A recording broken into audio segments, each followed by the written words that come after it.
So I want to go ahead and preface this conversation. It feels a little touchy, but it's something that I kind of put on Dan's radar, and he definitely found the information compelling, and I feel like it might be worth having a conversation about. So here goes. We're asking for grace, and if we step in it, we may just. There's every chance we'll step in it. If we step in it, we apologize, and feedback is always it's welcome. Not even really an if. Yeah. So earlier this week, Adam Neely posted a very interesting video on his channel called "Is Music Theory Racist?" And maybe you should back up and say a little about Adam Neely. So for those of you who don't know, Adam Neely is a bass player by trade, but is basically just a very well-educated and very competent musician who has a YouTube channel that specializes in music theory and other kind of music-y, nerdy things on a very granular level. Yeah. After watching the one that Adam showed me that we're going to talk about, I spent a very wonderful 25 minutes with Adam Neely digging deep into The Girl from Ipanema. Yeah. I'm so happy to have spent time of my life doing that. It was really good. It was really good. And he's got a bunch of those I'm really looking forward to spending. I was unfamiliar with him before you sent me that. Oh, okay. So he's a phenomenal communicator. He's a very knowledgeable guy, but he's able to present very complex things in ways that are fairly digestible. Really good. For those people with like a musical acumen. Yeah. But the video that we're talking about specifically goes in depth into first of all, what music theory is, yep. which for all intents and purposes is the musical preferences of European 18th century European musicians. In the 18th century. Yeah. And in fact, he starts the video with just in your life, try substituting the term music theory for the musical preferences of European 18th century musicians. I'm talking about why Katy Perry's Dark Horse is the greatest song due to the preferences of 18th century European composers. Yeah, why... it's an interesting take. Yeah, why Lady Gaga is such a genius for using a tritone based on the, preferences of European 18th century musicians. And so basically what he proceeded to break down is the way that we it all kind of gets traced back to a certain number of authors who created these music theory books that are still being disseminated and taught at places like Berkeley and musical institutions of higher learning. And we're talking like 17th century Russian manuscripts about certain compositional techniques and harmonic theory and that kind of thing. Yeah, and I mean it I don't want to spoilers here a little bit, but it shakes out that the person whose theory most modern Western music theory is based on was in fact a 1930s Austrian Nazi apologist. Yeah. And not even like an apologist, like full blown Nazi. Yeah. And so, the question that I left that video looking at is how much I have thought of music theory as some truth in the sky. Yeah. Right? Just how music... Like it's an institution, it's an establishment. And it's universal. It's canon, it's gospel, yeah. It's gospel, but it's also global. Whatever those guys are doing on drums in Africa fits into it somehow, or is a violation of it somehow. Right. But it's the thing that's... all those things are being judged against. Right? Yeah. How do I understand... traditional scale patterns in Japanese music by way of music theory, by which, of course, I mean the harmonic preferences of 18th century European musicians. Well, and the fact of the matter is that you don't. You don't. I mean, and it was enlightening and kind of nauseating to have this video point out to me how much I have been in the world of the Western canon is just what there is. Yeah. And it is very much we are just kind of in our own little world, and that's fine, but it also doesn't account for musical ideas and things that have come since then, Right. that were also, established by, artists and composers in other countries, Yeah. and of other, of minority origin, and or indeed those that we forcibly imported from other countries. right. Yeah. The thing about music theory is that when you start comparing it against jazz and that kind of thing, like those things don't necessarily line up Right. the right way, Right. but they have their own, it has its own universe and it has its own rules, and there are, there's still logic and reason inside of that world. It just differs from Right. the quote unquote establishment. Yep. Yeah, and it was great because Neely walks through some of the theoretical systems that have been constructed around jazz in particular. Yeah.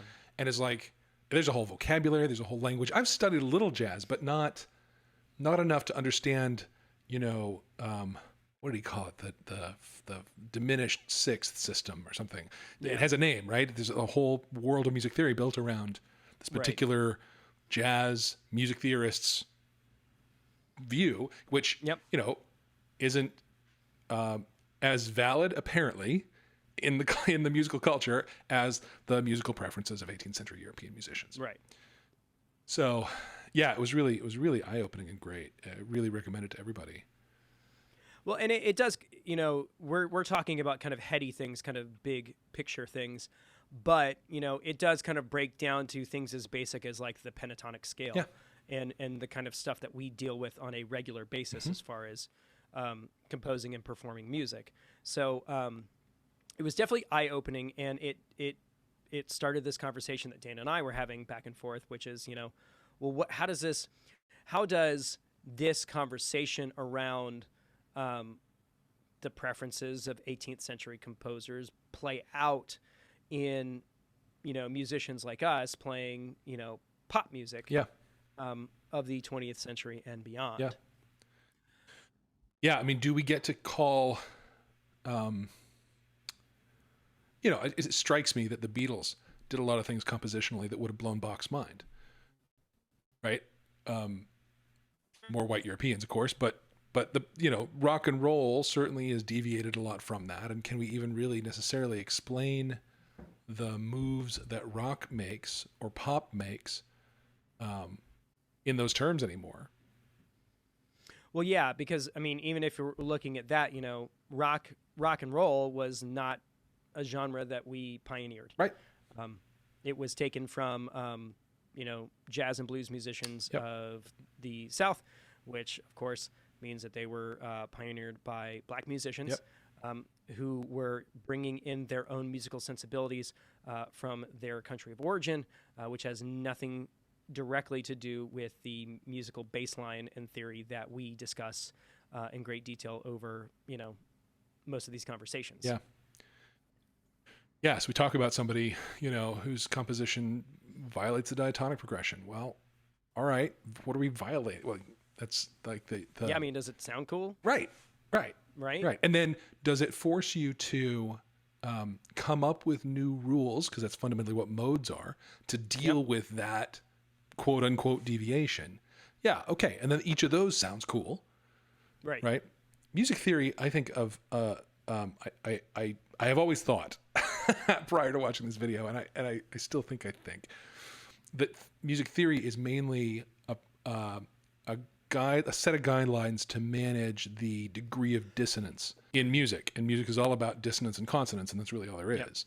But I gotta watch that I'm not too, reductive about that, because that you still have to keep watching where my perspective is coming from, right?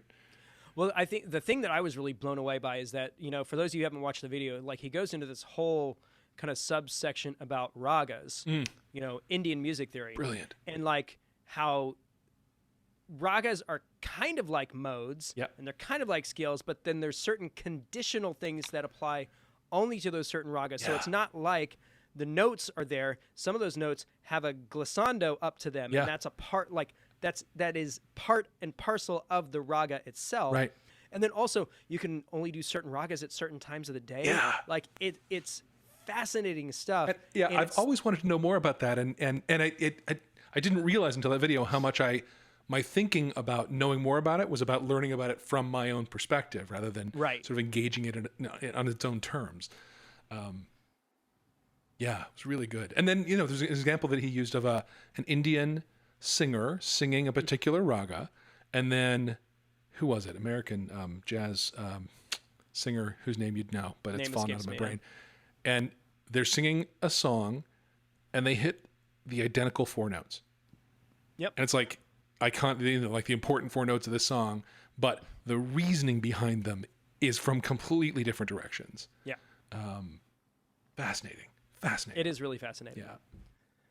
But then, the question then kind of pours into the whole, well, what do we as, predominantly white musicians do or feel or, process the kind of music that we play and its origins and that kind of thing. Right. So, we have definitely been called to do this one gig in particular. It was a last minute sub for another band, and we were asked to play a diverse set list. Okay.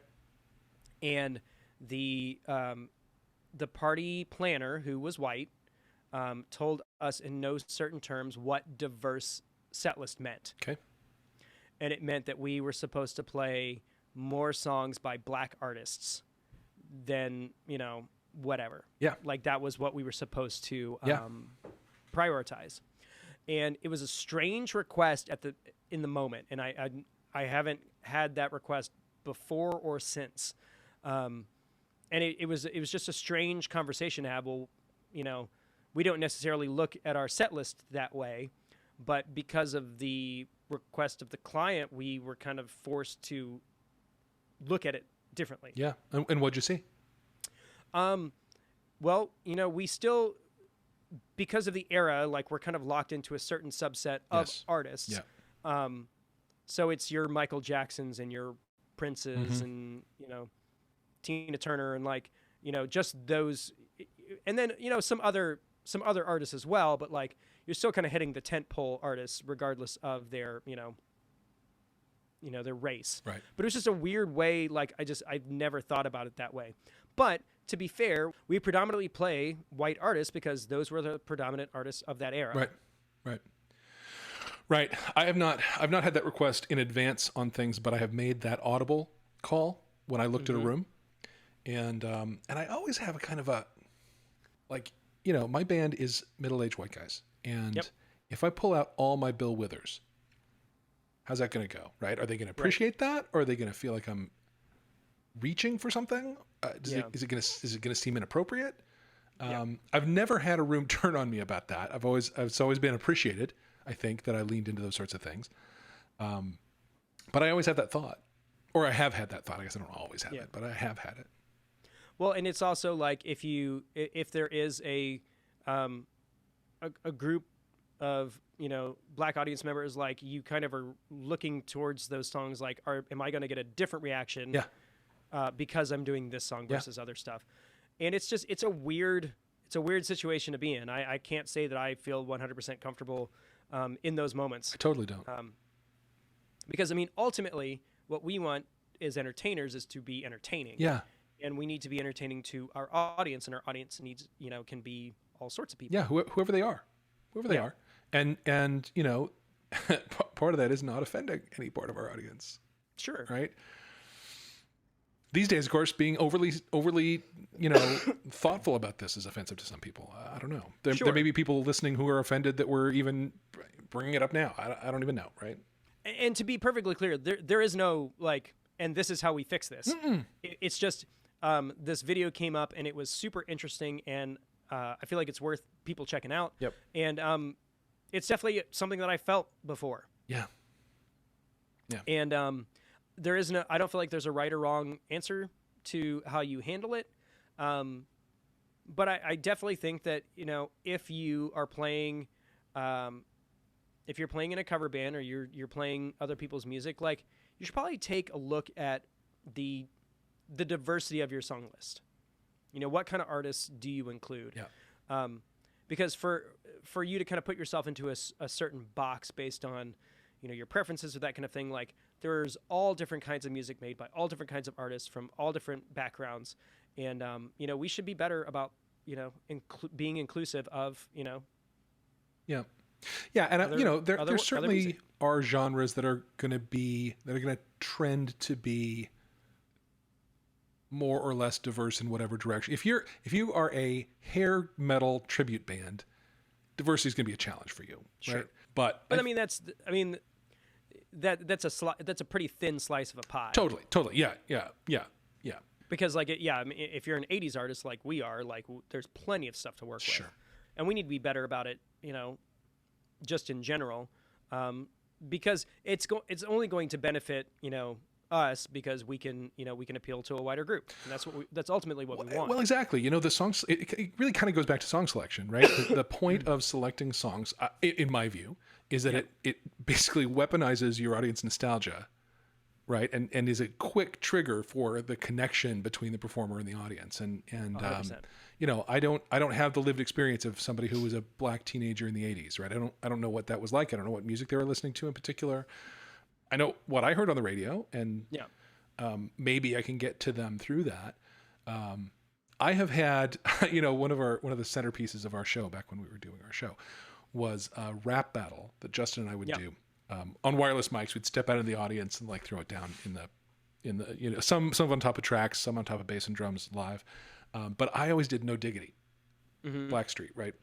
I love that song. Love that song, and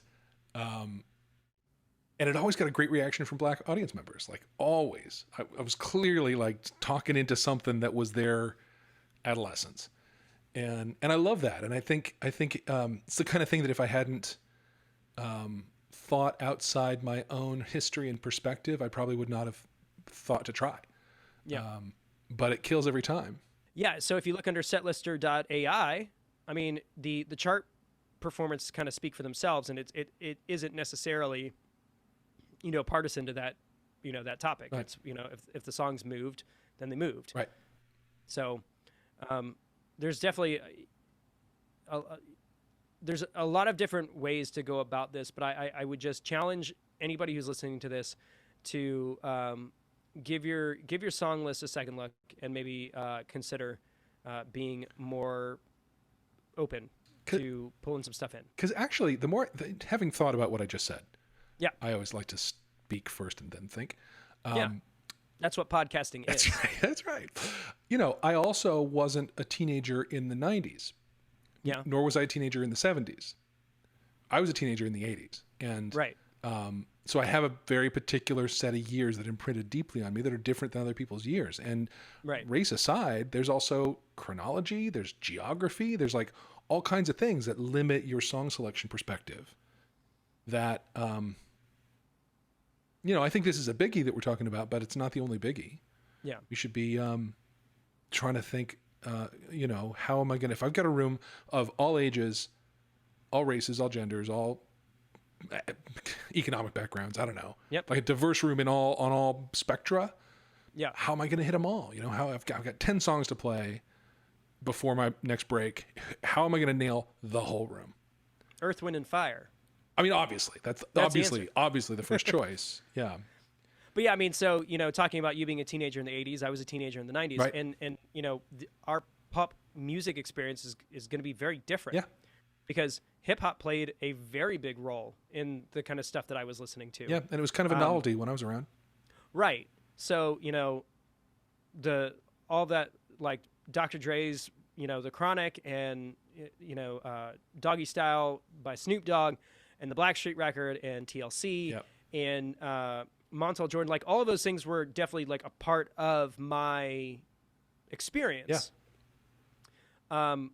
So, the 90s thing is definitely fun for me, but it's flexing a totally different set of muscles. And vocally, it's very different than what I'm accustomed to. Sure. Because all the stuff, especially when you're doing a 90s thing, is that you have to be able to do the toadies and then back that up to this is how we do it. And actually, this is how we do it. It's a harder song for me just because of the placement is just very different than, the other stuff that we normally do. Yeah.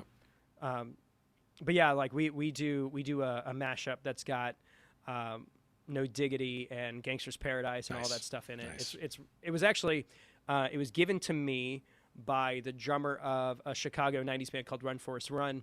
I was, if you guys don't know this, I'm looking through your videos. If you post something on our page, I am like low key stalking all of you. It's good. And I saw one of their videos where they did this 5 or 6 song medley, and they had this. That's one of them, and I was like, dude, I will give you whatever you want for this track.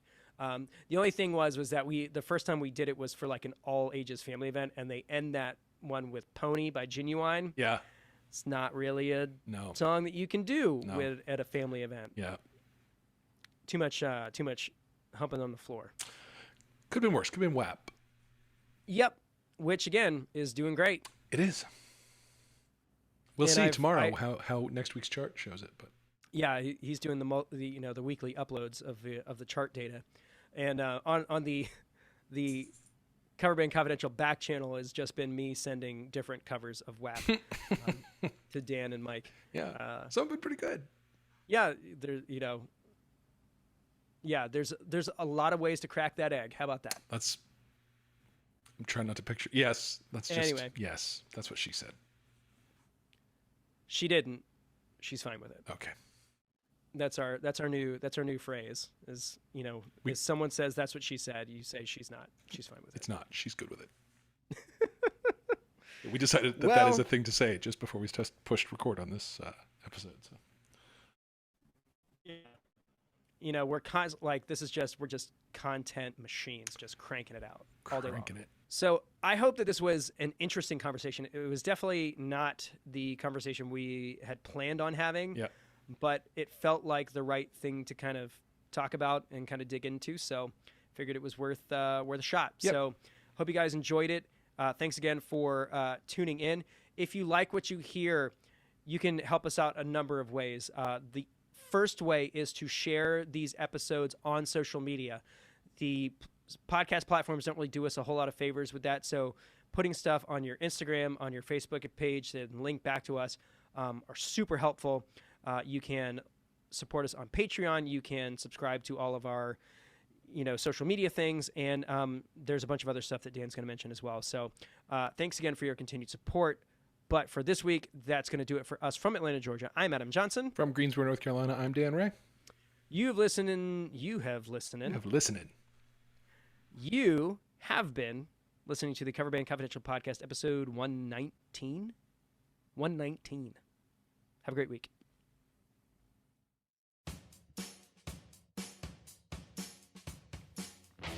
Thank you so much for tuning into our podcast. If you want to help us, be sure to share us with your friends, follow us on social media, and if you haven't already, please leave a review for us on the podcast platform of your choice. Facebook.com/CoverbandConfidential, Instagram @CoverbandConfidential, and Twitter @CoverbandConfid. If you have any questions, please email us at coverbandconfidential@gmail.com and consider supporting us on Patreon, patreon.com/CoverbandConfidential. And for more info, check out www.coverbandconfidential.com.